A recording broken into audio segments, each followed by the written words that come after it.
ನರಂ ಚೈವ ನರೋತ್ತಮಂ ದೇವೀಂ ಸರಸ್ವತೀಂ ಚೈವ ತತೋ ಜಯಮುದೀರಯೇತ್. ಓಂ ಶಾಂತಿ ಶಾಂತಿ ಶಾಂತಿ. ನಾವು ಮಹಾಭಾರತದ ವನಪರ್ವದಲ್ಲಿ ವಿಚಾರ ಮಾಡ್ತಿದ್ವಿ. ಇದರಲ್ಲಿ ದಮಯಂತಿಯ ಕಷ್ಟಗಳನ್ನೆಲ್ಲ ನೋಡಿದ್ವಿ. ದಮಯಂತಿ ಈಗ ಚೇದಿ ರಾಜನ ಸಾಮ್ರಾಜ್ಯದಲ್ಲಿ ಸೈರಂಧ್ರಿ ರೂಪದಲ್ಲಿ ಅಲ್ಲಿ ಸ್ವಲ್ಪ ಸಂತೋಷದಿಂದ ಇದ್ದಾಳೆ. ಈಗ ನಳ ಮಹಾರಾಜನ ಗತಿ ಏನಾಗಿದೆ ಅಂತ ನೋಡೋಣ. ಬೃಹದಶ್ವರು ಹೇಳ್ತಾರೆ, ಧರ್ಮಜ, ಇತ್ತಲಾಗಿ ದಮಯಂತಿಯನ್ನು ಬಿಟ್ಟು ಬಂದ ನಳ ಮಹಾರಾಜನು ಅರಣ್ಯದಲ್ಲಿ ಅಲೆದಾಡುತ್ತಿದ್ದಾಗ ಒಂದೆಡೆಯಲ್ಲಿ ಮಹತ್ತರವಾದ ಕಾಡುಗಿಚ್ಚನ್ನು ಕಂಡನು. ಅದರ ಮಧ್ಯದಿಂದ ಆರ್ತಧ್ವನಿಯು ಕೇಳಿ ಬರುತ್ತಿದ್ದಿತು. ದಯಾಮಯನಾದ ನಳನು ಆ ಕಿಚ್ಚಿನ ಸಮೀಪಕ್ಕೆ ಹೋದಂತೆಲ್ಲ ಆರ್ತಧ್ವನಿಯು ಇನ್ನೂ ಸ್ಪಷ್ಟವಾಗಿ ಕೇಳಿಸಿತು. ಧರ್ಮಾತ್ಮನಾದ ನಳನೇ, ಬೇಗ ಬಾ, ತಡ ಮಾಡಬೇಡ. ಈ ಕರೆಯನ್ನು ಕೇಳಿದೊಡನೆಯೇ ನಳನು ಭಯಪಡಬೇಡ, ನಾನೀಗಲೇ ಬರುವೆನು ಎಂದು ಗಟ್ಟಿಯಾಗಿ ಕೂಗಿ ಹೇಳಿ ಕಾಡುಗಿಚ್ಚಿನೊಳಗೆ ನುಗ್ಗಿದನು. ಅಲ್ಲವನ ಘಟಸರ್ಪವೊಂದು ಸುತ್ತಿಕೊಂಡು ಮಲಗಿರುವುದನ್ನು ಕಂಡನು. ಆ ಘಟಸರ್ಪದ ಹತ್ತಿರಕ್ಕೆ ಹೋಗುತ್ತಲೇ ತಲೆ ಎತ್ತಿ ಕುಳಿತಿದ್ದ ಸರ್ಪವು ತಲೆಬಾಗಿ ನಳನಿಗೆ ನಮಸ್ಕರಿಸಿ ಅವನನ್ನು ಕುರಿತು ನಡುಗುತ್ತಾ ಹೇಳಿತು, ಮಹಾರಾಜ, ನಾನು ಕರ್ಕೋಟಕನೆಂಬ ಹೆಸರಿನ ಸರ್ಪವಾಗಿದ್ದೇನೆ. ನಾನೊಮ್ಮೆ ಮಹಾಮಹಿಮರಾದ ತಪಸ್ವಿಗಳಾದ ನಾರದರನ್ನು ವಂಚಿಸಿದೆನು. ಅದರಿಂದ ಅವರು ಕುಪಿತರಾಗಿ ನನ್ನನ್ನು ಶಪಿಸಿದರು. ಕರುಣಾಮಯರಾದ ಅವರು ಶಾಪದೊಡನೆಯೇ ಪ್ರತಿಶಾಪವನ್ನು ಕೊಟ್ಟರು. ನಳನೆಂಬ ಒಬ್ಬ ರಾಜನು ಈ ಸ್ಥಳಕ್ಕೆ ಬರುವವರೆಗೂ ಇಲ್ಲಿಯೇ ನೀನು ಸ್ಥಾವರದಂತೆ ಕಲ್ಲಿನಂತೆ ಬಿದ್ದಿರು.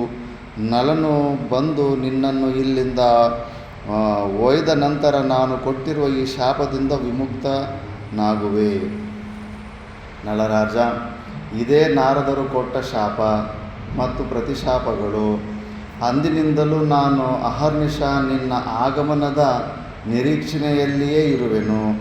ನಾರದರ ಶಾಪದ ಕಾರಣದಿಂದಾಗಿ ಒಂದು ಹೆಜ್ಜೆ ಮುಂದೆ ಸರಿಯಲು ಅಸಮರ್ಥನಾಗಿದ್ದೇನೆ.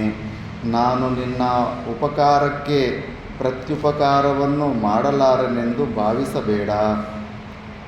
ಖಂಡಿತವಾಗಿಯೂ ನಿನಗೆ ಮುಂದೆ ಶ್ರೇಯಸ್ಸುಂಟಾಗುವ ಮಾರ್ಗವನ್ನು ಸೂಚಿಸುತ್ತೇನೆ.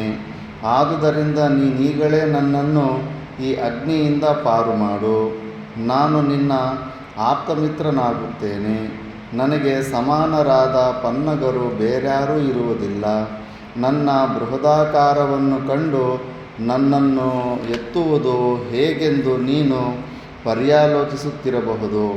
ನಳರಾಜ,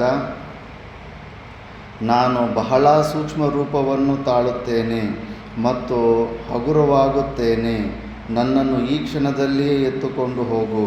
ಹೀಗೆಂದು ಹೇಳಿ ಕರ್ಕೋಟಕ ಸರ್ಪವು ಅಂಗುಷ್ಟದಷ್ಟೇ ಸಣ್ಣದಾದ ಸ್ವರೂಪವನ್ನು ತಾಳಿತು. ಅಂಗುಷ್ಟ ಮಾತ್ರದ ಕರ್ಕೋಟಕ ಸರ್ಪವನ್ನು ನಳನು ಅಂಗೈಯಲ್ಲಿಟ್ಟುಕೊಂಡು ಬೆಂಕಿ ಇಲ್ಲದ ಸ್ಥಳಕ್ಕೆ ಬಂದು ನಿಂತ ನಂತರ ನಳನು ಕರ್ಕೋಟಕನನ್ನು ಕೆಳಗಿಡಲು ಹೋದನು. ಕೆಳಗಿಡಿಯುವುದರೊಳಗಾಗಿ ಕರ್ಕೋಟಕನು ನಳನಿಗೆ ಹೇಳಿದನು, ನಳರಾಜ, ನನ್ನನ್ನೀಗಲೇ ಕೆಳಗಿಡಬೇಡ. ನೀನು ಮುಂದಿಡುವ ಹೆಜ್ಜೆಗಳನ್ನು ಎಣಿಸುತ್ತಲೇ ಹೋಗು. ಸ್ವಲ್ಪ ದೂರ ಹೆಜ್ಜೆಗಳನ್ನು ಎಣಿಸುತ್ತಾ ಹೋದ ನಂತರ ನಿನಗೆ ಪರಮ ಶ್ರೇಯಸ್ಸನ್ನೇ ನಾನು ಮಾಡುತ್ತೇನೆ. ಅನಂತರ ನನ್ನನ್ನು ಕೆಳಗಿಡು. ನೀನು ಹಾಗೆ ಮಾಡಿದ್ದಲ್ಲಿ ನಾನು ನಿಶ್ಚಯವಾಗಿಯೂ ನಿನಗೆ ಒಳ್ಳೆಯದನ್ನು ಮಾಡುವೆನು. ಬೆಂಕಿಯೊಳಗೆ ನುಗ್ಗಿ ಘಟಸರ್ಪವನ್ನು ಹೊರತಂದವನಿಗೆ ಇನ್ನೂ ಕೆಲವು ಹೆಜ್ಜೆಗಳು ಮುಂದೆ ನಡೆದು ಸರ್ಪವನ್ನು ಕೆಳಗಿಳಿಸುವುದು ಕಷ್ಟವಾದೀತೆ. ನಳನು ಕರ್ಕೋಟಕನು ಹೇಳಿದಂತೆಯೇ ಎಣಿಕೆ ಮಾಡುತ್ತಾ 10 ಹೆಜ್ಜೆಗಳನ್ನಿಟ್ಟನು. ಏಕಂ ದ್ವೇ ತ್ರೀಣಿ ಎಂದು ಎಣಿಕೆ ಮಾಡುತ್ತಾ 10ನೇ ಹೆಜ್ಜೆಯನ್ನಿಟ್ಟು ನಳನು ದಶ ಎಂದು ಹೇಳಿದೊಡನೆ ಕರ್ಕೋಟಕನು ನಳನನ್ನು ಬಲವಾಗಿ ಕಚ್ಚಿಬಿಟ್ಟನು. ನೋಡು, ಸಹಾಯ ಮಾಡೋಕ್ಕೆ ಹೋಗಿ ಅಂತ ಹಾವು ನಡೆದ್ರೆ ಹಾವನ ದಶ ಅಂದರೆ ಎರಡು ಅರ್ಥ ಇರುತ್ತೆ. 10 ಅಂತ ಅರ್ಥನೂ ಬರುತ್ತೆ, ದಶ ಅಂದ್ರೆಗನ ಕಚ್ಚು ಅಂತ, ಧ್ವಂಸ ಮಾಡು ಅಂತ. ನಲನಿಗೆ ಅನುಕೂಲ ಮಾಡುವ ಸಲುವಾಗಿ ಕರ್ಕೋಟಕನಿಗೆ ನಲನನ್ನು ಕಚ್ಚಬೇಕೆಂಬ ಅಭಿಲಾಷೆಯುಂಟಾಯಿತು. ಇದು ಉಪಕಾರ ಮಾಡೋದಕ್ಕೆ ಅದಕ್ಕೆ ಕಚ್ಚುತ್ತೆ.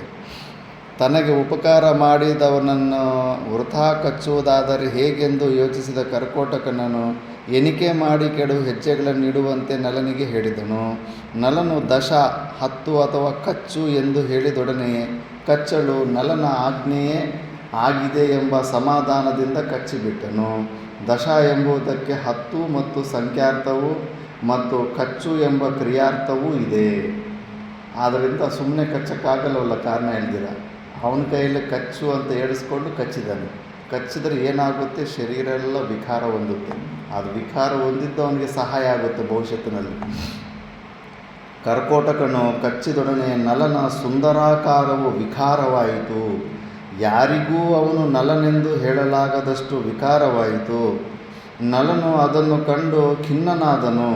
ಕರ್ಕೋಟಕನು ಶಾಪದಿಂದ ವಿಮುಕ್ತನಾಗಿ ತನ್ನ ನಿಜ ಸ್ವರೂಪವನ್ನು ತಾಳಿ ನಲನನ್ನು ಸಂತೈಸುತ್ತಾ ಹಿಡಿದನು. ನಲರಾಜ, ನಿನ್ನ ಸುಂದರಾಕಾರವು ವಿಕಾರವಾದುದಕ್ಕಾಗಿ ದುಃಖಿತನಾಗಬೇಡ. ನೀನು ಯಾರಿಂದಲೂ ಗುರುತಿಸಲು ಸಾಧ್ಯವಾಗಕೂಡದೆಂದೇ ನಾನು ಹೀಗೆ ಮಾಡಿರುವೆನು. ನನ್ನ ವಿಷವು ನಿನ್ನನ್ನು ಏನೂ ಮಾಡಲಾರದು. ಆದರೆ ನಿನ್ನನ್ನು ಇಷ್ಟು ದುರವಸ್ಥೆಗೆ ತಂದ ಮತ್ತು ನಿನ್ನಲ್ಲಿಯೇ ಅಡಗಿಕೊಂಡಿರುವ ಕಲಿಯನ್ನು ಈ ನನ್ನ ವಿಷವು ಸಂಕಟಪಡಿಸುತ್ತದೆ. ಕಲಿಪುರುಷ ಆದವ ಅವನು ಒಳಗಡೆ ಸೇರಿಕೊಂಡಿರ್ತಾನೆ. ಕಲಿಪುರುಷನಿಗೆ ಹಿಂಸೆ ಕೊಡ್ತಾ ಇರುತ್ತೆ ಅದು. ಎಂದಿನವರೆಗೆ ಅವನು ನಿನ್ನ ಶರೀರಾಂತರ್ಗತನಾಗಿರುವನೋ ಅಂದಿನವರೆಗೂ ಅವನು ನನ್ನ ವಿಷದಿಂದ ಆವರಿಸಲ್ಪಟ್ಟವನಾಗಿ ದಾರುಣವಾದ ಯಾತನೆಯನ್ನು ಅನುಭವಿಸುವನು. ನಳರಾಜ, ನಿನ್ನನ್ನಿಂದು ನಾನು ಕಲಿಪುರುಷನ ಉಪಟಳದಿಂದ ಪಾರು ಮಾಡಿರುವೆನು. ಆ ಕಲಿಪುರುಷನು ದಮಯಂತಿಯು ತನಗೆ ಸಿಕ್ಕದ ಕೋಪದಿಂದಾಗಿ ನಿರ್ದೋಷಿಯಾದ ನಿನಗೆ ಮೋಸ ಮಾಡಿ ನಿನ್ನಲ್ಲಿಯೇ ಸೇರಿಕೊಂಡು ನಾನಾ ವಿಧವಾದ ಉಪಟಳವನ್ನು ಕೊಡುತ್ತಿದ್ದಾನೆ. ಅಂದರೆ కలిపురుషును ನಮ್ಮ ಒಳಗಡೆ మన లోపల చేరుకుంటాడు. చేరుకొని మన చేత బుద్ధిని ఖరాబ్ చేస్తాడు. ఎప్పుడు మనము చెడు పనులు, శాస్త్ర నిషిద్ధం పనులు చేస్తున్నాము అంటే కన్నా మన లోపల కలిపురుషుడు చేరుకున్నాడని అర్థం. అది చేరుకొని మన చేత తప్పుడు పనులు చేపించేసి మళ్ళా పనిష్మెంట్ ఇప్పిస్తుంది. అది కలిపురుషుని టెక్నిక్. వాడు చేరుకున్నందుకే వాడు ఆ జూజాటం అవి ఇవన్నీ ఆడాడు. ಇನ್ನು ಮುಂದೆ ಅವನು ನಿನಗೆ ಯಾವ ವಿಧವಾದ ಉಪಟಳವನ್ನು ಕೊಡಲಾರನು. ಇಷ್ಟು ಮಾತ್ರವಲ್ಲ ಮಹಾರಾಜ, ನನ್ನ ಅನುಗ್ರಹದಿಂದಾಗಿ ನಿನಗೆ ವಿಷಜಂತುಗಳಿಂದಲೂ ಮತ್ತು ಶತ್ರುಗಳಿಂದಲೂ ಯಾವ ಭಯವೂ ಇರುವುದಿಲ್ಲ. ವೇದಾಧ್ಯಯನ ಸಂಪನ್ನರಾದ ಬ್ರಾಹ್ಮಣರು ನಿನಗೆ ಶಾಪವನ್ನು ಕೊಟ್ಟು ತೊಂದರೆ ಮಾಡಲಾರರು. ನನ್ನ ವಿಷವು ನಿನ್ನ ಶರೀರಾದ್ಯಂತವಾಗಿ ವ್ಯಾಪ್ತವಾಗಿದ್ದರೂ ನಿನಗೆ ಅದರಿಂದ ಯಾವ ವಿಧವಾದ ತೊಂದರೆಯೂ ಉಂಟಾಗುವುದಿಲ್ಲ. ನೀನು ಇನ್ನು ಮುಂದೆ ಯಾರೊಡನೆ ಯಾವಾಗ ಯುದ್ಧ ಮಾಡಿದರೂ ಜಯಶಾಲಿಯಾಗುವೆ. ನಳರಾಜ, ಇನ್ನು ಮುಂದೆ ನೀನು ಕಾಡಿನಲ್ಲಿ ಅಲೆದಾಡಬೇಡ. ಅಯೋಧ್ಯೆಯಲ್ಲಿ ಋತುಪರ್ಣನೆಂಬ ಅರಸನಿದ್ದಾನೆ. ಅವನು ಅಕ್ಷವಿದ್ಯೆಯಲ್ಲಿ ನಿಷ್ಣಾತನು. ಅವನ ಬಳಿಗೆ ನೀನೀಗಲೇ ಹೋಗು. ಅಲ್ಲಿ ಹೋಗಿ ಅವನ ಸಾರಥಿಯಾಗಿರು. ನಿನ್ನ ನಾಮಧೇಯವೇನೆಂದು ಕೇಳಿದರೆ ಬಾಹುಕನೆಂದು ಹೇಳು. ನಿನ್ನಲ್ಲಿರುವ ಅಶ್ವವಿದ್ಯೆಯ ಪ್ರಾವೀಣ್ಯವನ್ನು ಅವನಿಗೆ ತೋರ್ಪಡಿಸು. ಅಶ್ವವಿದ್ಯೆಗೆ ವಿನಿಮಯ ರೂಪವಾಗಿ ಅವನಿಂದ ನೀನು ಅಕ್ಷವಿದ್ಯೆಯ ರಹಸ್ಯವನ್ನು ಸ್ವೀಕರಿಸು. ಇಕ್ಷ್ವಾಕು ಕುಲ ಪ್ರಸೂತನಾದ ಶ್ರೀಮಂತನಾದ ಋತುಪರ್ಣನು ನಿನಗೆ ಯೋಗ್ಯ ಮಿತ್ರನಾಗುವನು. ನೀನು ಪಗಡೆಯಾಟದಲ್ಲಿ ನಿಷ್ಣಾತನಾದರೆ ನಿನಗೆ ಶ್ರೇಯಸ್ಸುಂಟಾಗುತ್ತದೆ. ನಿನ್ನ ಪತ್ನಿಯನ್ನು ಮಕ್ಕಳನ್ನು ಪುನಃ ನೀನು ಸೇರುವೆ. ನಿನ್ನ ಸಾಮ್ರಾಜ್ಯವು ಪುನಃ ನಿನಗೆ ಲಭ್ಯವಾಗುವುದು. ಮಹಾರಾಜ, ನಾನು ಹೇಳಿದ್ದೆಲ್ಲವೂ ಸತ್ಯವಾಗಿ ಪರಿಣಮಿಸುವುದು. ಇದರಲ್ಲಿ ನೀನು ಸ್ವಲ್ಪವಾದರೂ ಸಂಶಯ ಪಡುವ ಕಾರಣವಿಲ್ಲ. ಆದುದರಿಂದ ನೀನೀಗಲೇ ದುಃಖವನ್ನು ದೂರ ಮಾಡಿ ಕಾರ್ಯೋನ್ಮುಖನಾಗು. ತಾತ್ಕಾಲಿಕವಾಗಿ ಮತ್ತು ನಿನ್ನ ಅನುಕೂಲಕ್ಕಾಗಿಯೇ ಪ್ರಾಪ್ತವಾಗಿರುವ ಈ ವಿಕಾರ ಸ್ವರೂಪವು ಶಾಶ್ವತವಾಗಿರುವುದೆಂದು ಭ್ರಾಂತನಾಗಬೇಡ. ನೀನು ನಿಜ ಸ್ವರೂಪವನ್ನು ಯಾವಾಗ ಅಪೇಕ್ಷಿಸುವೆಯೋ ಆಗ ನನ್ನನ್ನು ಸ್ಮರಿಸು ಮತ್ತು ಈ ದಿವ್ಯಾಂಬರಗಳನ್ನು ಧರಿಸು. ಒಡನೆ ನಿನಗೆ ನಿನ್ನ ಪೂರ್ವ ರೂಪವು ಪ್ರಾಪ್ತವಾಗುವುದು. ಹೀಗೆಂದು ಹೇಳಿ ಕರ್ಕೋಟಕನು 2 ದಿವ್ಯಾಂಬರಗಳನ್ನು ನಲನಿಗೆ ಕೊಟ್ಟನು.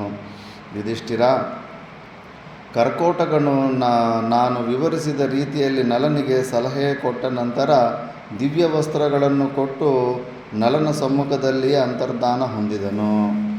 ಧರ್ಮರಾಜ, ಕರ್ಕೋಟಕನು ಅಂತರ್ಹಿತನಾದ ನಂತರ ನಿಷಧಾಧಿಪತಿಯಾದ ನಲನು ಸರ್ಪದ ಮಾತಿನಂತೆಯೇ ಅಯೋಧ್ಯ ಪಟ್ಟಣಕ್ಕೆ ಅಭಿಮುಖವಾಗಿ 10 ದಿನಗಳ ಪರ್ಯಂತವಾಗಿ ನಡೆದು 10ನೆಯ ದಿವಸ ಋತುಪರ್ಣನ ರಾಜಧಾನಿಯಾದ ಅಯೋಧ್ಯ ಪಟ್ಟಣವನ್ನು ತಲುಪಿದನು. ಋತುಪರ್ಣನ ಅರಮನೆಗೆ ಹೋಗಿ ಅವನನ್ನು ಸಂಧಿಸಿ ರಾಜನಿಗೆ ತನ್ನ ಪರಿಚಯವನ್ನು ಮಾಡಿಕೊಟ್ಟನು. ಮಹಾರಾಜ, ನನ್ನನ್ನು ಬಾಹುಕ ಎಂದು ಕರೆಯುತ್ತಾರೆ. ಅಶ್ವಗಳನ್ನು ಹತೋಟಿಯಲ್ಲಿಡುವ ವಿದ್ಯೆಯಲ್ಲಿ ನನಗೆ ಸಮಾನರಾದವರು ಈ ಭೂಮಿಯಲ್ಲಿಯೇ ಯಾರೂ ಇರುವುದಿಲ್ಲ. ರಾಜೇಂದ್ರ, ದೇಶದ ಆರ್ಥಿಕ ವಿಷಯಗಳಲ್ಲಿ ಮತ್ತು ದೇಶಕ್ಕೆ ಉಪದ್ರವವು ಒದಗಿದಾಗ ನನ್ನ ಸಲಹೆಗಳನ್ನು ಪಡೆಯಬಹುದಾಗಿದೆ. ಪಾಕಶಾಸ್ತ್ರದಲ್ಲಿಯೂ ನಾನು ನಿಷ್ಣಾತನಾಗಿದ್ದೇನೆ. ಈ ಪ್ರಪಂಚದಲ್ಲಿರುವ ಸಕಲ ಕಲೆಗಳಲ್ಲಿಯೂ ನನಗೆ ಪರಿಶ್ರಮವಿರುವುದು. ಕಷ್ಟ ಸಾಧ್ಯವೆನಿಸಿದ ಕಾರ್ಯವನ್ನು ಸಾಧಿಸುವ ಸಾಮರ್ಥ್ಯವೂ ನನಗಿರುವುದು. ನೀನು ನನಗೆ ఒడేయనాగువేయా? వంటలు చేయడంలో నల్లనికి మంచి ఎక్స్పర్ట్ ఉంటాడు. ఇప్పుడు అంతే, నల్లపాకం అంటారు. ಬಾಹುಕ, ನೀನು ನನ್ನಲ್ಲಿರಬಹುದು. ನಿನಗೆ ಮಂಗಳವಾಗಲಿ. ನಿನ್ನ ವಿದ್ಯಾ ನಿಪುಣತೆಯನ್ನು ನೀನು ತೋರಿಸಬಹುದಾಗಿದೆ. ಬಾಹುಕ, ನನ್ನದೊಂದು ಆಶಯವಿದೆ. ಈ ಆಶಯವು ನಿನ್ನಿಂದ ಪೂರ್ಣವಾಗುವುದೆಂದು ಭಾವಿಸುತ್ತೇನೆ. ನನ್ನ ಕುದುರೆಗಳು ಅತಿ ವೇಗವಾಗಿ ಹೋಗಬೇಕೆನ್ನುವ ಆಶಯವು ಬಹಳ ದಿನಗಳಿಂದಲೂ ಇದೆ. ನೀನು ನನ್ನ ಅಶ್ವಶಾಲೆಗೆ ಅಧ್ಯಕ್ಷನಾಗಿ ಕುದುರೆಗಳನ್ನು ನಿನ್ನ ಹತೋಟಿಗೆ ತೆಗೆದುಕೊಂಡು ಅವು ಬಹು ಶೀಘ್ರವಾಗಿ ಓಡುವಂತೆ ಅವುಗಳಿಗೆ ಶಿಕ್ಷಣವನ್ನು ಕೊಡು. ನಿನ್ನ ವರ್ಷಾಶನ 10,000 ಸುವರ್ಣ ಮುದ್ರೆಗಳು ಆಗಬಹುದೇ? ಈಗ ನನ್ನ ಅಶ್ವಶಾಲೆಯ ಮೇಲ್ವಿಚಾರಣೆಯನ್ನು ನೋಡಿಕೊಳ್ಳುತ್ತಿರುವ ವಾರ್ಷ್ಣೇಯ ಮತ್ತು ಜೀವಲರು ಇನ್ನು ಮುಂದೆ ನಿನ್ನ ಆಜ್ಞಾಪಾಲಕರಾಗಿ ಕಾರ್ಯ ಮಾಡುತ್ತಾರೆ. ಅವರ ಜೊತೆಯಲ್ಲಿ ನೀನೂ ಸುಖದಿಂದಿರಬಹುದಾಗಿದೆ. ನೀನು ನಿಸ್ಸಂಕೋಚವಾಗಿ ನನ್ನಲ್ಲಿರಬಹುದು. ಬಾಹುಕ. ಧರ್ಮಜ, ಋತುಪರ್ಣನು ಹೇಳಿದಂತೆ ನಲನು ಅಯೋಧ್ಯೆಯಲ್ಲಿ ಸಕಲರಿಂದಲೂ ಸಮ್ಮಾನಿತನಾಗಿ వార్ష్ణేయ ಮತ್ತು జీవలరొడనే కాళ కళియుತ್ತಿದ್ದను. కష్టాలు అందరికీ వస్తుంటాయి. పెద్ద రాజైన వాడు ఇప్పుడు కూలి పని చేయాలి. సుమారు మంది అప్పులు చేసి సిరుకుపోయి మళ్ళీ ఏదైనా తక్కువ స్థాయి ఉద్యోగం చేయాలంటే కానీ అయ్యో 10 మందిలో అవమానం అయిపోతుందని తట్టుకోలేక ప్రాణాలు ఆత్మహత్యలు చేసుకుంటారు. అది కాదు మన సాంప్రదాయం. కష్టాలు వచ్చినప్పుడు దానికి తగినట్టుగా మళ్ళీ చిన్న పని పెద్ద పని అనుకోకూడదు. ఏదో ఒకటి చేసుకుంటూ ముందుకు వెళ్తూ ఉండాలి. ನಳನು ಅಯೋಧ್ಯೆಯಲ್ಲಿ ವಾಸ ಮಾಡುತ್ತಿರುವಾಗ ಅನುದಿನವೂ ಸಾಯಂಕಾಲವಾಯಿತೆಂದರೆ ತನ್ನ ಹೃದಯದ ರಾಣಿಯಾದ ವಿದರ್ಭ ರಾಜಕುಮಾರಿಯನ್ನು ನೆನೆದು ಒಂದು ಶ್ಲೋಕವನ್ನು ಹಾಡುತ್ತಿದ್ದನು. ಹಸಿವು ಬಾಯಾರಿಕೆಗಳಿಂದಲೂ ದಾರಿ ನಡೆದ ಶ್ರಮದಿಂದಲೂ ಬಳಲಿ ಬೆಂಡಾದ ಆ ತಪಸ್ವಿನಿಯು ಎಲ್ಲಿ ಮಲಗಿರುವಳೋ, ಮೂಢನಾದ ಅವನನ್ನು ಸ್ಮರಿಸುತ್ತಾ ಎಲ್ಲಿಗೆ ಹೋದಳೋ, ಎಲ್ಲಿರುವಳೋ, ಏನು ಮಾಡುತ್ತಿರುವಳೋ, ಯಾವನ ಸೇವೆ ಮಾಡುತ್ತಾ ಕಾಲ ಕಳೆಯುತ್ತಿರುವಳೋ. ಒಂದು ದಿನ ಸಾಯಂಕಾಲ ಎಂದಿನಂತೆ ಅದೇ ಶ್ಲೋಕವನ್ನು ಹೇಳುತ್ತಿರುವಾಗ ಜೀವಳನು ಬಾಹುಕನನ್ನು ಕೇಳಿದನು. ಬಾಹುಕ, ನೀನು ಯಾರನ್ನು ಕುರಿತು ಅನುದಿನವೂ ಹೀಗೆ ಪ್ರಲಾಪಿಸುತ್ತಿರುವೆ? ಹೆಚ್ಚು ಚಿಂತೆ ಮಾಡಿದಾಗ ಒಂದು ಸತಿ ಮಾತು నమ్మలి. ఒకరే మాట్లాడుకుంటూ ఉంటారు. దూరం ఉన్న పక్కలో ఉన్ననికి అవుతుంది వీరికి పిచ్చి పట్టింది ఎవరి గురించి. ಬಾಹುಕ, ನೀನು ಯಾರನ್ನು ಕುರಿತು ಅನುದಿನವೂ ಹೀಗೆ ಪ್ರಲಾಪಿಸುತ್ತಿರುವೆ? ಈ ವಿಷಯವನ್ನು ಕೇಳಲು ನನಗೆ ಬಹಳ ಉತ್ಸುಕತೆಯುಂಟಾಗಿದೆ. ಆಯುಷ್ಮಂತನೇ, ನೀನು ಯಾರನ್ನು ನೆನೆದು ಅನುದಿನವೂ ಪ್ರಲಾಪ ಮಾಡುತ್ತಿರುವೆಯೋ ಆ ನಾರಿಯು ಯಾರು? ಯಾರ ಹೆಂಡತಿ ಎಂಬುದನ್ನು ದಯವಿಟ್ಟು ಹೇಳುವೆಯಾ? ಬಾಹುಕನೊಮ್ಮೆ ಗಹಗಹಿಸಿ ನಕ್ಕು ಕಥೆಯನ್ನು ಹೇಳಲು ಪ್ರಕ್ರಮಿಸಿದನು. ಜೀವಲ, ನನಗೆ ತಿಳಿದಂತೆ ಒಬ್ಬನೊಬ್ಬ ಮೂಢನಿದ್ದನು. ಅವನಿಗೆ ಒಬ್ಬಳು ಹೆಂಡತಿ ಇದ್ದಳು. ಅವಳು ಅವನಲ್ಲಿ ಬಹಳ ಪ್ರೀತಿಯುಕ್ತಳಾಗಿದ್ದಳು. ಆದರೆ ಅವನ ಮಾತುಗಳು ಸತ್ಯದಿಂದ ಕೂಡಿರಲಿಲ್ಲ. ಆ ಮೂಢನು ತನ್ನ ಹೆಂಡತಿಗೆ ಅನೇಕ ವಿಧವಾದ ಪ್ರಮಾಣ ವಚನಗಳನ್ನಿತ್ತಿದ್ದನು. ಆದರೆ ತನ್ನ ಸ್ಟೋರಿ ತಾನೇ చెప్పుకుంటున్నాడు, నేనే ಆ ಮೂರ್ಖುಡని. ಆದರೆ ಆದರದಂತೆ ಅವನು ನಡೆದುಕೊಳ್ಳಲಿಲ್ಲ. ಕೆಲವು ಕಾರಣಗಳಿಂದಾಗಿ ಆ ಮಂಕನು ಅವಳನ್ನು ಬಿಟ್ಟು ಹೊರಟು ಹೋದನು. ಆದರೆ ಆ ಮೂಢನಿಗೆ ಅವಳ ಮೇಲಿನ ವ್ಯಾಮೋಹವು ಮಾತ್ರ ಹೋಗಲಿಲ್ಲ. ಅವಳನ್ನು ಬಾರಿ ಬಾರಿಗೂ ಸ್ಮರಿಸುತ್ತಾ ವಿರಹ ವೇದನೆಯ ಸಂಕಟವನ್ನು ಅನುಭವಿಸುತ್ತಾ ದೇಶಾಂತರಗಳಲ್ಲಿಯೂ ಗಿರಿದುರ್ಗ ಪರ್ವತಗಳಲ್ಲಿಯೂ ಅಲೆದಾಡಿದನು. ಹಗಲಿನಲ್ಲಿಯೇ ಆಗಲಿ ರಾತ್ರಿಯಲ್ಲಿಯೇ ಆಗಲಿ ಆ ಮೂಢನಿಗೆ ಮಾನಸಿಕ ಶಾಂತಿ ಎಂಬುದೇ ಇರಲಿಲ್ಲ. ರಾತ್ರಿಯಲ್ಲಿ ತನ್ನ ಹೆಂಡತಿಯನ್ನೇ ಸ್ಮರಿಸುತ್ತಾ ಈ ಶ್ಲೋಕವನ್ನು ಹಾಡುವನು. ಕ್ವನು ಸಾ ಕ್ಷುತಿಪಾಸಾರ್ಥ ಎಂದು ಆ ಮೂಢನು ಹಾಡಿಕೊಂಡು ಅನೇಕ ದಿನಗಳ ಕಾಲ ಅಲೆದಾಡುತ್ತಿದ್ದು ಕಡೆಗೆ ಒಂದೆಡೆಯಲ್ಲಿ ಆಶ್ರಯವನ್ನು ಪಡೆದನು. ಅಂತಹ ದಾರುಣ ಕಷ್ಟಗಳನ್ನು ಅನುಭವಿಸಲು ಅನರ್ಹನಾದ ಆ ಮೂಢನು ತನ್ನ ಹೆಂಡತಿಯನ್ನು ಈಗಲೂ ಅನುದಿನವೂ ಸ್ಮರಿಸುತ್ತಾ ದುಃಖದಿಂದ ಕಾಲ ಕಳೆಯುತ್ತಿರುವನು. ಜೀವಲ, ಆ ಮಂಕನಿಗೆ ಸಂಕಟವು ಪ್ರಾಪ್ತವಾದಾಗ ಅವನ ಹೆಂಡತಿಯು ಅವನ ಕಷ್ಟದಲ್ಲಿ ಪಾಲ್ಗೊಳ್ಳಬೇಕೆಂಬ ಆಶಯದಿಂದ ಅವನನ್ನು ಹಿಂಬಾಲಿಸಿ ನಡೆದಳು. ಆದರೆ ಅಲ್ಪನಾದ ಅವನಿಂದ ಪರಿತ್ಯಕ್ತಳಾದ ಅವಳು ನಿಶ್ಚಯವಾಗಿಯೂ ಮಹತ್ತರವಾದ ಪ್ರಾಣಾಪಾಯಕ್ಕೆ ಸಿಕ್ಕಿರುತ್ತಾಳೆ. ನೋಡು ಜೀವಳ, ಅವಳು ಆ ಮಹಾರಣ್ಯದಲ್ಲಿ ಏಕಾಕಿನಿ, ಹಾದಿ ತಿಳಿಯದವಳು, ಕಷ್ಟವನ್ನು ಸಹಿಸಲು ಅಸಮರ್ಥಳಾದವಳು, ಮೇಲಾಗಿ ಹಸಿವು ಬಾಯಾರಿಕೆಗಳಿಂದ ಸಂಕಟ ಪಡುತ್ತಿರುವವಳು. ಇಂತಹ ಒಬ್ಬ ಹೆಂಗಸು ತನ್ನನ್ನು ರಕ್ಷಿಸಿಕೊಳ್ಳಲು ಸಮರ್ಥಳಾಗುವಳೆ? ದುರದೃಷ್ಟಶಾಲಿಯಾದ ಮಂದಬುದ್ಧಿಯವನಾದ ಆ ಪತಿಯಿಂದ ಅವಳು ದುಷ್ಟ ಪ್ರಾಣಿಗಳಿಂದ ನಿಬಿಡವಾದ ಆ ಮಹಾರಣ್ಯದಲ್ಲಿ ಪರಿತ್ಯಜಿಸಲ್ಪಟ್ಟಳು.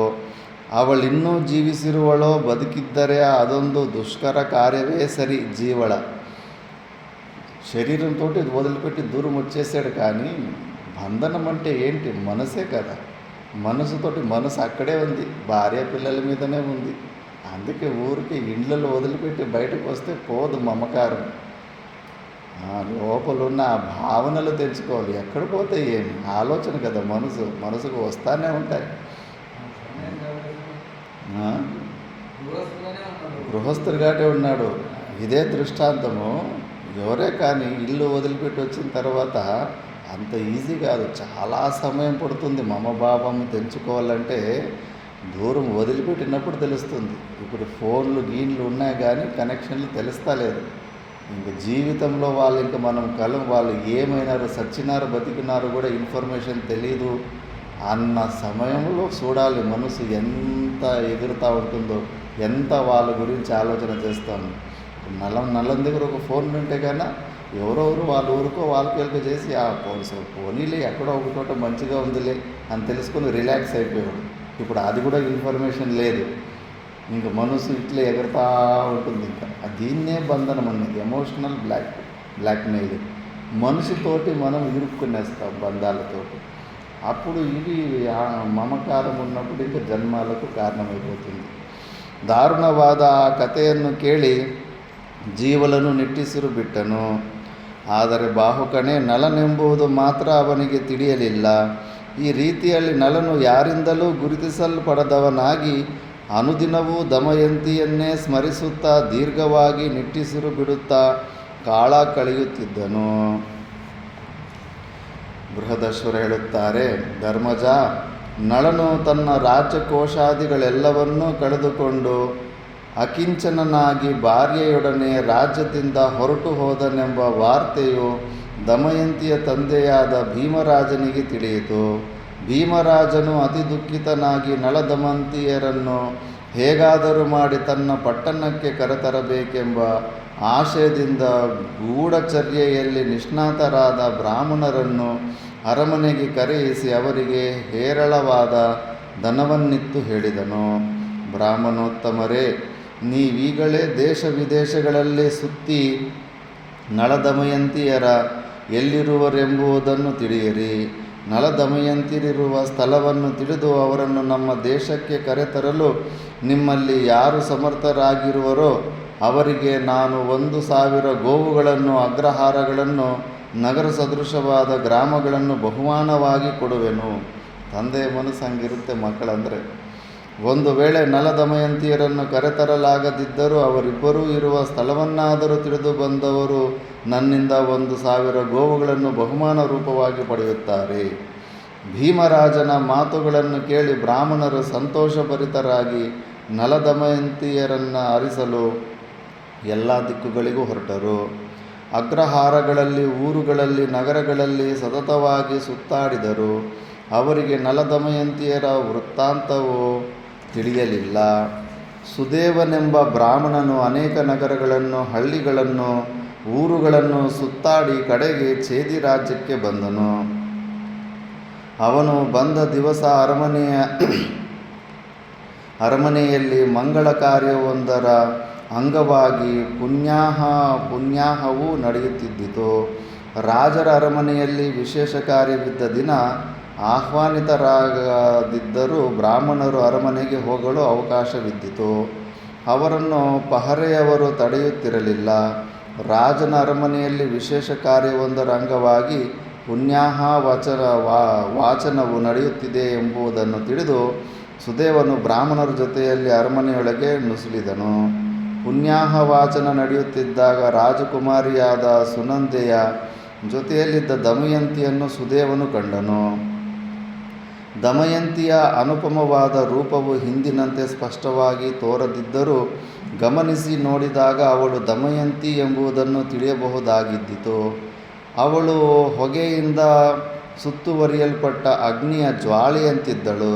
ವಿಶಾಲ ನೇತ್ರೆಯಾದ, ಕೃಶಲಾಗಿದ್ದ ಮತ್ತು ಕುಂದಿದ ಮುಖಾರವಿಂದದಿಂದ ಕೂಡಿದ್ದ ಆ ತರುಣಿಯನ್ನು ದಿಟ್ಟಿಸಿ ನೋಡಿದ ಸುದೇವನು ಇವಳು ದಮಯಂತಿಯೇ ಇರಬೇಕೆಂದು ತಕ್ಕ ಕಾರಣಗಳಿಂದ ನಿಶ್ಚಯಿಸಿಕೊಂಡನು. ಮಹಾಮೇಧಾವಿಯಾದ ಸುದೇವನು ತಾನೇ ಮಾತನಾಡಿಕೊಂಡನು. ನಾನು ಹಿಂದೆ ವಿದರ್ಭದಲ್ಲಿ ನೋಡಿದ್ದಾಗ ದಮಯಂತಿಯು ಹೇಗಿದ್ದಳೋ ಇವಳು ಅಂತಹ ರೂಪವತಿಯೇ ಆಗಿದ್ದಾಳೆ. ಲೋಕಕಾಂತೆಯಾದ ಶ್ರೀದೇವಿಯನ್ನೇ ಇಂದು ನೋಡಿದಂತಾಯಿತು. ನಿಶ್ಚಯವಾಗಿಯೂ ನಾನೇ ಧನ್ಯನು. ಇವಳು ಪೂರ್ಣಚಂದ್ರನಿಗೆ ಸದೃಶಳಾಗಿದ್ದಾಳೆ, ಶ್ಯಾಮಿಯಾಗಿದ್ದಾಳೆ, ನಿತ್ಯ ಯೌವನೆಯಾಗಿದ್ದಾಳೆ. ದುಂಡಾಗಿಯೂ ಮನೋಹರವಾಗಿಯೂ ಇರುವ ಪಯೋದರಗಳುಳ್ಳವಳಾಗಿದ್ದಾಳೆ. ಇವಳು ತನ್ನ ಪ್ರಭೆಯಿಂದ ದಿಕ್ಕುಗಳಲ್ಲಿಯೂ ಇರುವ ಕತ್ತಲೆಯನ್ನು ಹೋಗಲಾಡಿಸುವ ಸಾಮರ್ಥ್ಯವುಳ್ಳವಳಾಗಿದ್ದಾಳೆ. ಇವಳು ಮನೋಹರವಾದ ಕಮಲದಂತೆ ವಿಶಾಲವಾದ ನೇತ್ರವುಳ್ಳವಳಾಗಿದ್ದಾಳೆ.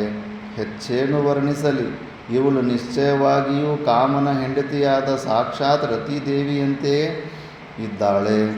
ಪೂರ್ಣಚಂದ್ರನನ್ನು ನೋಡಿದರೆ ಎಷ್ಟೊಂದು ಆನಂದವಾಗುವುದೋ ಅಷ್ಟೇ ಆನಂದವು ಇವಳ ಮುಖಚಂದ್ರನನ್ನು ನೋಡುವುದರಿಂದ ಉಂಟಾಗುತ್ತದೆ.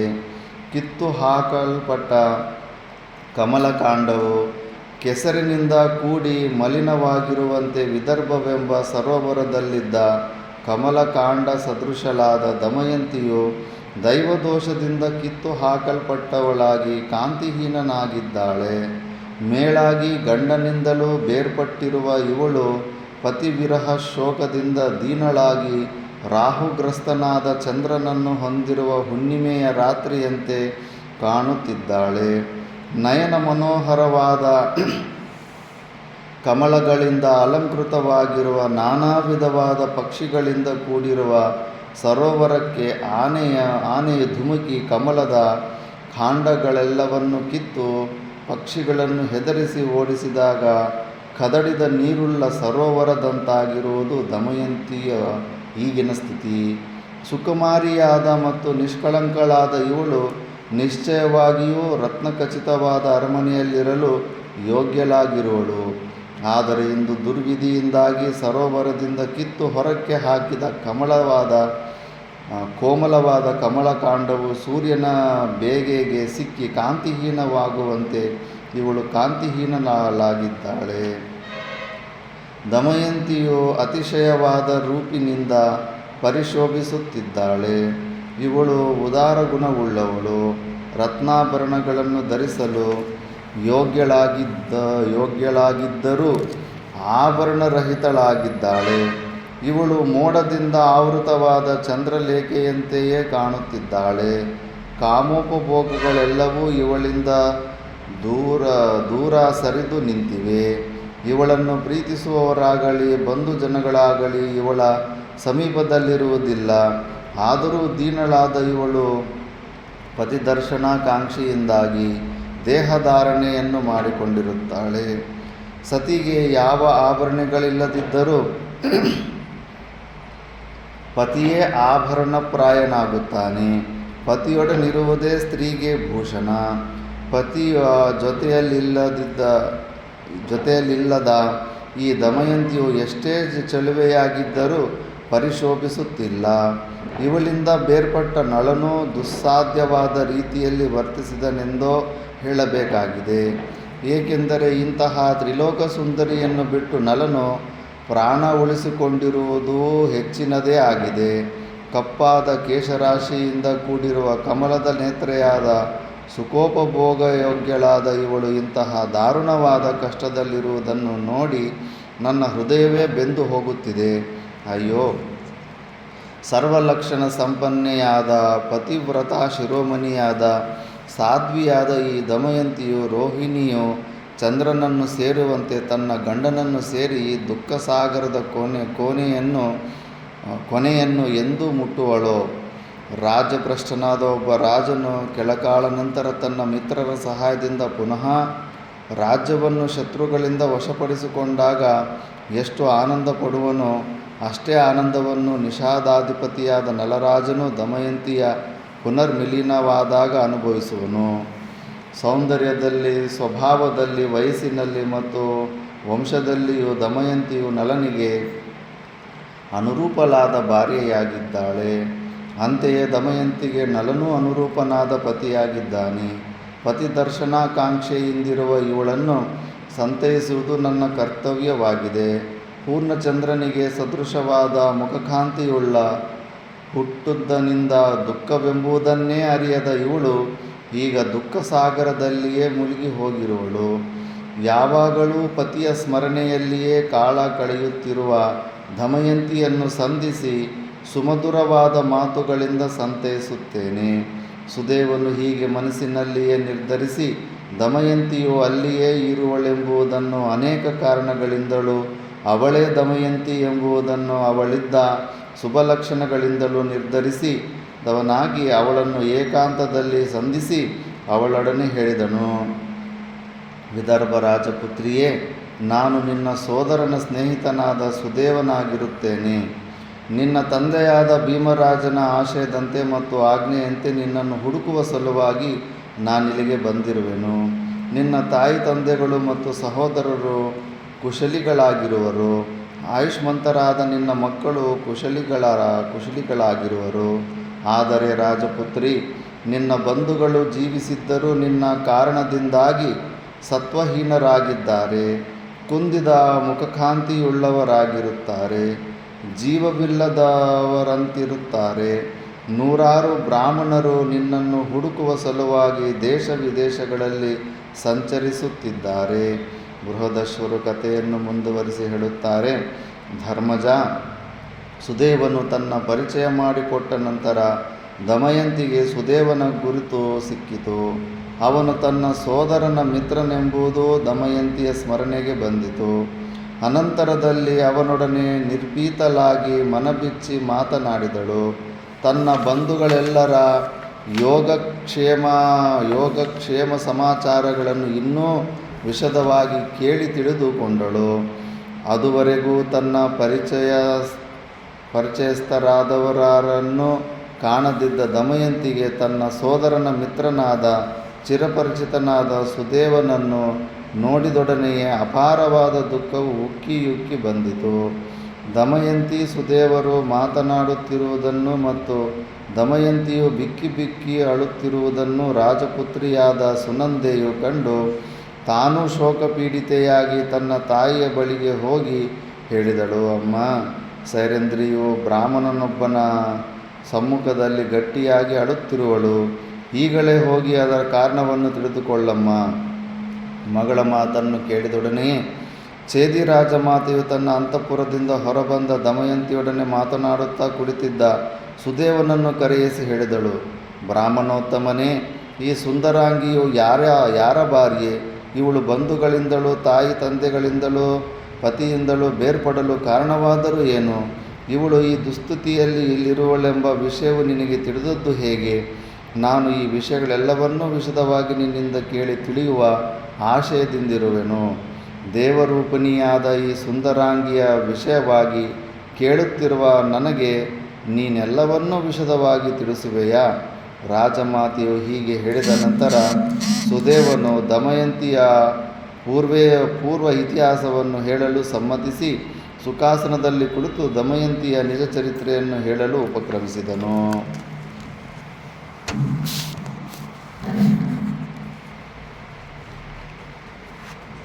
ಸುದೇವನು ರಾಜಮಾತೆಯನ್ನು ಕುರಿತು ಹೇಳುತ್ತಾನೆ. ರಾಜಮಾತೆಯೇ, ಮಹಾತೇಜಸ್ವಿಯಾದ ಧರ್ಮಾತ್ಮನಾದ ವಿದರ್ಭಕ್ಕೊಡೆಯನಾದ ರಾಜನೊಬ್ಬನಿದ್ದಾನೆ. ಭೀಮನೆಂದು ಅವನ ಹೆಸರು. ಇವಳ ಹೆಸರು ದಮಯಂತಿ.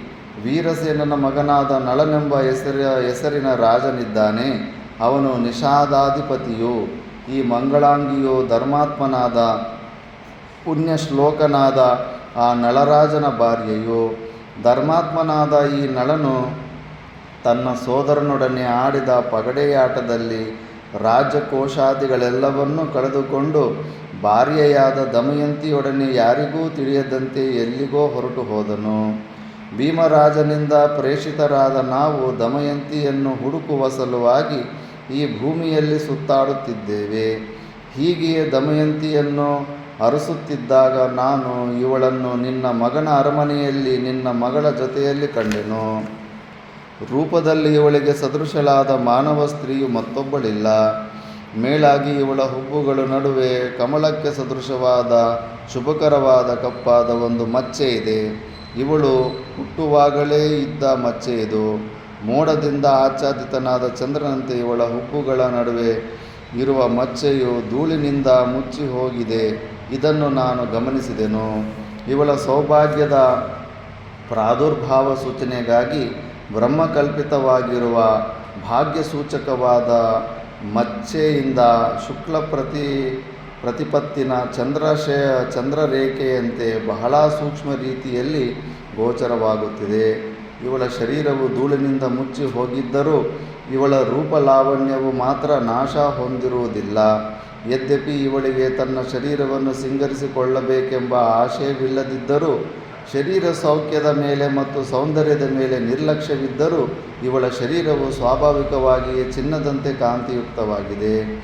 ಸಾಕ್ಷಾತ್ ಲಕ್ಷ್ಮಿಗೆ ಸಮಾನಲಾಗಿರುವ ಇವಳು ವಿಶೇಷ ಲಾವಣ್ಯವತಿಯಾಗಿರುವುದರಿಂದಲೂ ಮತ್ತು ನಾನು ಹಿಂದೆ ನೋಡಿದ್ದ ಮಚ್ಚೆಯು ಇವಳ ಹುಬ್ಬುಗಳ ನಡುವೆ ಬಹಳ ಸೂಕ್ಷ್ಮ ಪರಿಶೀಲನೆಯಿಂದ ಕಾಣಿಸಿದ್ದರಿಂದಲೂ ಬೂದಿ ಮುಚ್ಚಿದ ಕೆಂಡವನ್ನು ಶಾಖದಿಂದ ಮಣಗಾಣುವಂತೆ ನಾನು ಇವಳನ್ನು ಗುರುತಿಸಿದೆನು. ಸುದೇವನ ಮಾತುಗಳನ್ನು ಕೇಳಿದೊಡನೆಯೇ ರಾಜಮಾತೆಯು ದಮಯಂತಿಯನ್ನು ಹತ್ತಿರಕ್ಕೆ ಕರೆದು ಅವಳ ಮುಖಾರವಿಂದವನ್ನು ತೊಳೆದು ಹುಬ್ಬುಗಳ ಮಧ್ಯಭಾಗವನ್ನು ದಿಟ್ಟಿಸಿ ನೋಡಿದಳು. ಮೋಡವಿಲ್ಲದ ಆಕಾಶದಲ್ಲಿ ಶೋಭಿಸುವ ಚಂದ್ರನಂತೆ ಹುಬ್ಬುಗಳ ನಡುವೆ ಇದ್ದ ಕಮಲ ಸದೃಶವಾದ ಮಚ್ಚೆಯು ರಾಜಮಾತೆಗೆ ಸ್ಪಷ್ಟವಾಗಿ ಗೋಚರಿಸಿತು. ಆ ಮಚ್ಚೆಯನ್ನು ನೋಡಿದೊಡನೆಯೇ ಸುನಂದೆಗೂ ಮತ್ತು ರಾಜಮಾತೆಗೂ ಅವಳೇ ದಮಯಂತಿ ಎಂಬುದು ಖಚಿತವಾಯಿತು.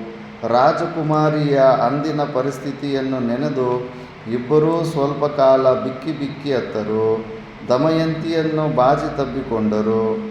ರಾಜಮಾತೆಯು ಕಣ್ಣೀರು ಸುರಿಸುತ್ತಾ ಗದ್ಗದ ಧ್ವನಿಯಿಂದ ದಮಯಂತಿಯನ್ನು ಕುರಿತು ಹೇಳಿದಳು.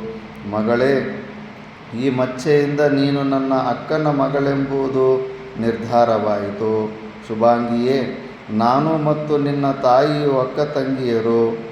ದಶಾರ್ಣ ದೇಶಕ್ಕೆ ರಾಜನಾದ ಮಹಾತ್ಮನಾದ ಸುಧಾಮನ ಮಕ್ಕಳು.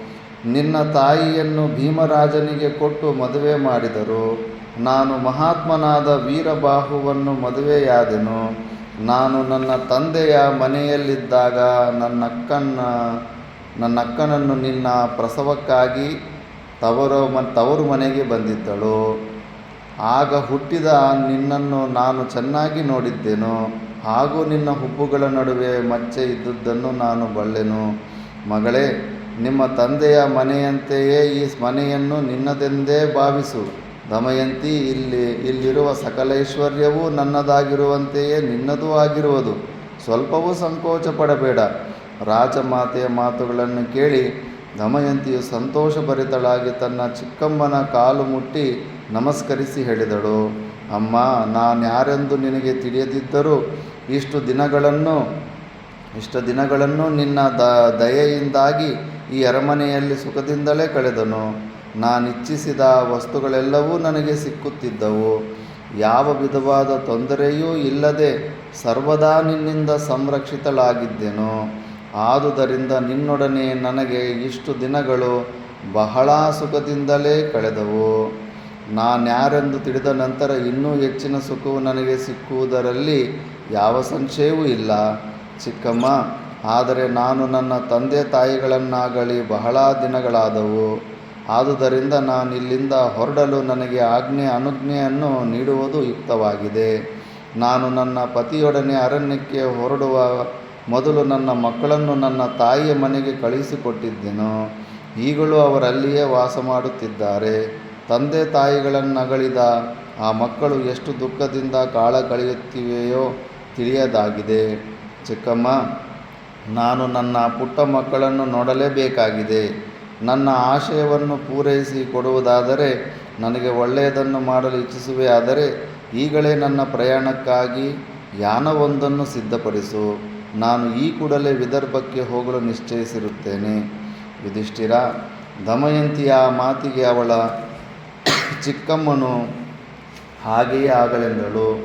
ಒಡನೆಯೇ ತನ್ನ ಮಗನ ಅನುಮತಿಯನ್ನು ಪಡೆದವಳಾಗಿ ದಮಯಂತಿಯನ್ನು ಕರೆದೊಯ್ಯಲು ಒಂದು ಪಲ್ಲಕ್ಕಿಯನ್ನು ಸಿದ್ಧಪಡಿಸಿದಳು. ರಾಜನ ಆಜ್ಞೆಯಂತೆ ಪಲ್ಲಕ್ಕಿಯ ರಕ್ಷಣೆಗೆ ಅನೇಕ ಬಾಟರು ಹೊರಟರು. ಪಲ್ಲಕ್ಕಿಯ ಜೊತೆಯಲ್ಲಿ ರಾಜಮಾತೆಯು ಸಾಕಷ್ಟು ಆಹಾರ ಪದಾರ್ಥಗಳನ್ನು ಪಾನೀಯಗಳನ್ನು ಕಳುಹಿಸದಲ್ಲದೆ ದಮಯಂತಿಗೆ ಅನೇಕ ವಿಧವಾದ ನಯನ ಮನೋಹರವಾದ ವಸ್ತ್ರಾಭರಣಗಳನ್ನು ಉಡುಗೊರೆಯಾಗಿ ಕೊಟ್ಟು ಕಳುಹಿಸಿದಳು. ಪಲ್ಲಕ್ಕಿಯನ್ನು ಹೊತ್ತ ರಾಜಭಟರು ಬಹು ಶೀಘ್ರವಾಗಿಯೇ ಅವಳನ್ನು ವಿದರ್ಭ ದೇಶಕ್ಕೆ ಕರೆದೊಯ್ದರು. ದಮಯಂತಿಯು ಬಂದಳೆಂಬ ವಾರ್ತೆಯನ್ನು ಕೇಳಿದೊಡನೆಯೇ ನಾಗರಿಕರೇ ಮೊದಲಾಗಿ ಬಂಧು ಜನರೆಲ್ಲರೂ ಸಂತೋಷಭರಿತರಾದರು ಮತ್ತು ಅವಳನ್ನು ಗೌರವಿಸಿದರು. ವಿದರ್ಭ ರಾಜನಾದ ಭೀಮನು ಮಗಳನ್ನು ಆದರದಿಂದ ಬರಮಾಡಿಕೊಂಡು ಅರಮನೆಗೆ ಕರೆದುಕೊಂಡು ಹೋದನು. ತನ್ನ ಬಂಧುಗಳು, ತಾಯಿ ತಂದೆಗಳು, ಸಖಿ ಜನರು ಮತ್ತು 2 ಮಕ್ಕಳು ಕ್ಷೇಮದಿಂದಿರುವುದನ್ನು ಕಂಡು ದಮಯಂತಿಯು ಸಂತಸಗೊಂಡವಳಾಗಿ ದೇವಬ್ರಾಹ್ಮಣರನ್ನು ಭಕ್ತಿಪೂರ್ವಕವಾಗಿ ಪೂಜಿಸಿದಳು. ತಂದೆಯಾದ ಭೀಮರಾಜನಿಗೆ ಮಗಳನ್ನು ನೋಡಿದುದರಿಂದ ಉಂಟಾದ ಸಂತೋಷಕ್ಕೆ ಪಾರವೇ ಇಲ್ಲವಾಯಿತು. ಮಗಳನ್ನು ಹುಡುಕಿ ಕರೆತಂದ ಸುದೇವನಿಗೆ ತಾನು ಮೊದಲೇ ಹೇಳಿದಂತೆ 1,000 ಗೋವುಗಳನ್ನು, ಅತುಲೈಶ್ವರ್ಯವನ್ನು ಮತ್ತು 1 ಗ್ರಾಮವನ್ನು ಬಹುಮಾನವಾಗಿ ಕೊಟ್ಟನು. ದಮಯಂತಿಯು ಆ ರಾತ್ರಿ ತಂದೆಯ ಮನೆಯಲ್ಲಿ ಸುಖದಿಂದ ಕಳೆದು ಮಾರ್ಗಾಯಾಸವನ್ನು ಪರಿಹಾರ ಮಾಡಿಕೊಂಡ ನಂತರ ಮರುದಿನ ತನ್ನ ತಾಯಿಯೊಡನೆ ಈ ಮಾತುಗಳನ್ನು ಹೇಳಿದಳು.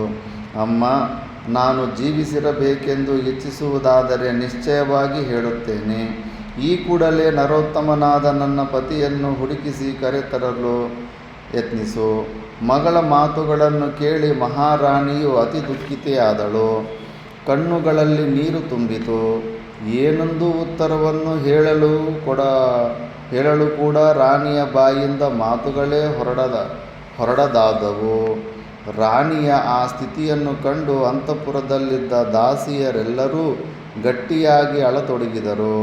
ಸ್ವಲ್ಪ ಹೊತ್ತಿನಲ್ಲಿಯೇ ರಾಣಿಯು ಸಮಾಧಾನವನ್ನು ತಂದುಕೊಂಡು ತನ್ನ ದಾಸಿಯರಿಗೆ ಸಮಾಧಾನ ಹೇಳಿ ತನ್ನ ಪತಿಯಾದ ಭೀಮನಿದ್ದಲ್ಲಿಗೆ ಹೋಗಿ ಅವನನ್ನು ಕುರಿತು ಹೇಳಿದಳು.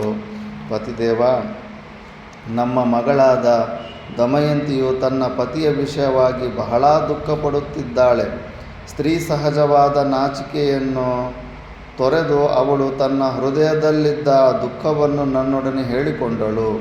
ಆದುದರಿಂದ ಮಹಾತ್ಮನಾದ ನಳನನ್ನು ಹುಡುಕುವುದಕ್ಕಾಗಿ ರಾಜಭಟರು ಈ ಕೂಡಲೇ ದೇಶ ವಿದೇಶಗಳಿಗೆ ಕಳುಹಿಸಲ್ಪಡಲಿ.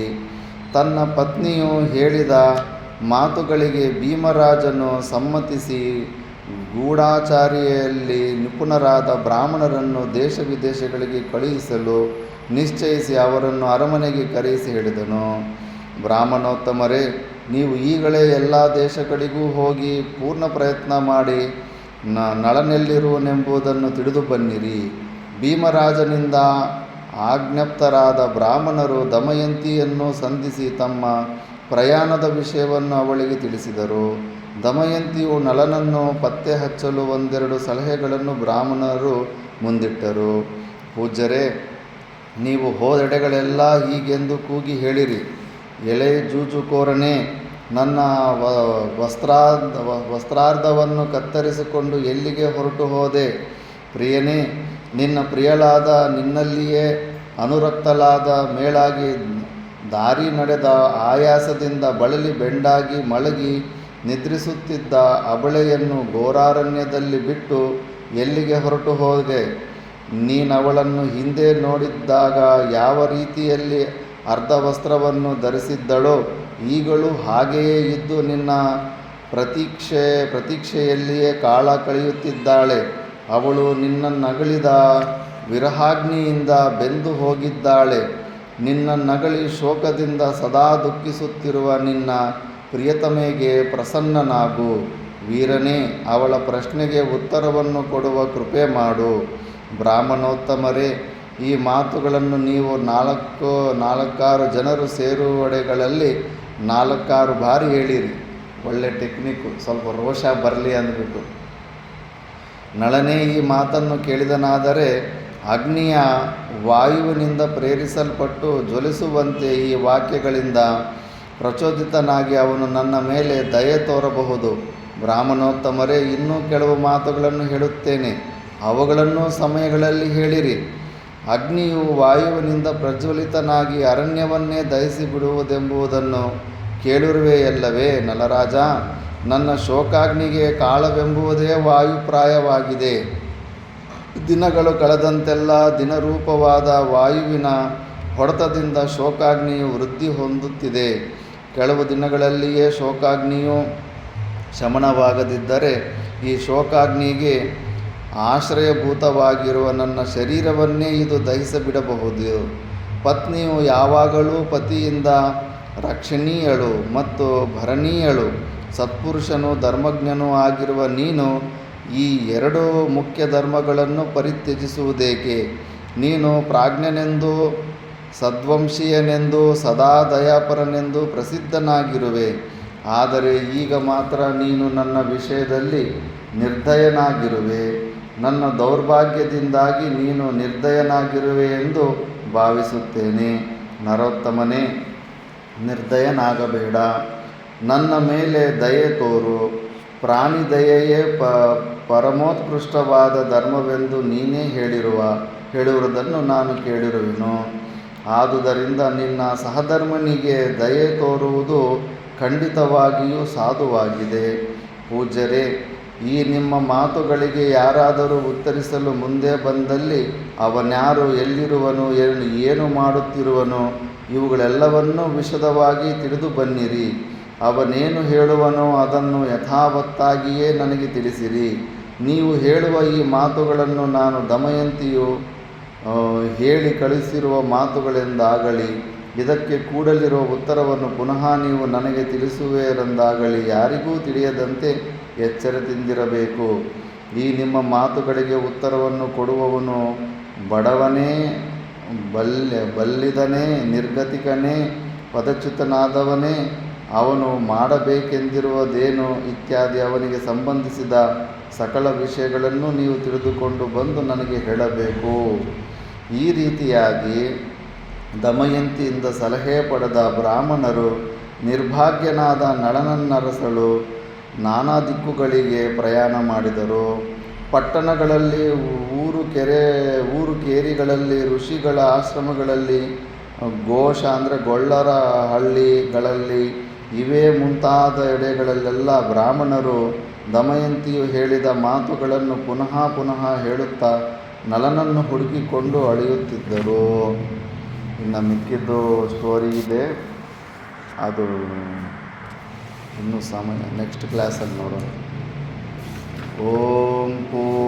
पूर्णमदः पूर्णमिदं पूर्णात् पूर्णमुदच्यते पूर्णस्य पूर्णमादाय पूर्णमेवावशिष्यते।